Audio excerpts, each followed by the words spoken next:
আজকে যে করেই হোক হাতির একটা দাঁত কেটে নিয়ে যেতেই হবে, না হলে বাঘ মামা আমাকে ছাড়বে না। হাতিটা তো বুঝতেই পারেনি, এইবার জলদি পালাই। হ্যালো বাঘ মামা, তোমার কথা মতো আমি হাতির দাঁত কেটে নিয়ে এসেছি। এবার তুমি আমার জন্য 10 লাখ টাকা নিয়ে এসো, তারপর আমি ব্যবস্থা করছি। আরে কি, আমার একটা দাঁত কোথায় গেল? নিশ্চয়ই ওই বদমাশ বিড়ালটা আমার দাঁত কেটে নিয়ে পালিয়ে গিয়েছে। দাঁড়া বিড়ালের বাচ্চা, তোকে শেষ করার জন্য আমি আসছি। বাঘ মামার কথা মতো হাতির দাঁতটাকে দিয়ে বাঘের একটা মূর্তি তৈরি করি। যাই যাই, জলদি গিয়ে দেখি বিড়ালটা মনে হয় হাতির দাঁত দিয়ে আমার মূর্তি তৈরি করে ফেলেছে। বাঘ মামা, এই যে দেখো তোমার মুখের মূর্তি, একদম তোমার মতোই করে এঁকে দিয়েছি। এবার জলদি আমাকে 10 লাখ টাকা দাও। এইবার আমি এই মূর্তিটাকে নিয়ে আমার গুহার সামনে রাখবো আর সবাইকে বলে বেড়াবো যে হাতির দাঁত দিয়ে মূর্তি বানিয়েছি।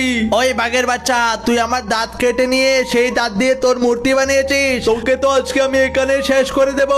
আরে বাঘ মামা, ওই হাতিটা তো তোমাকে মেরে একদম দুর্বল করে দিয়েছে। আচ্ছা যাই হোক, তুমি মার খেলে খেয়েছো, আমি তো বেঁচে গিয়েছি।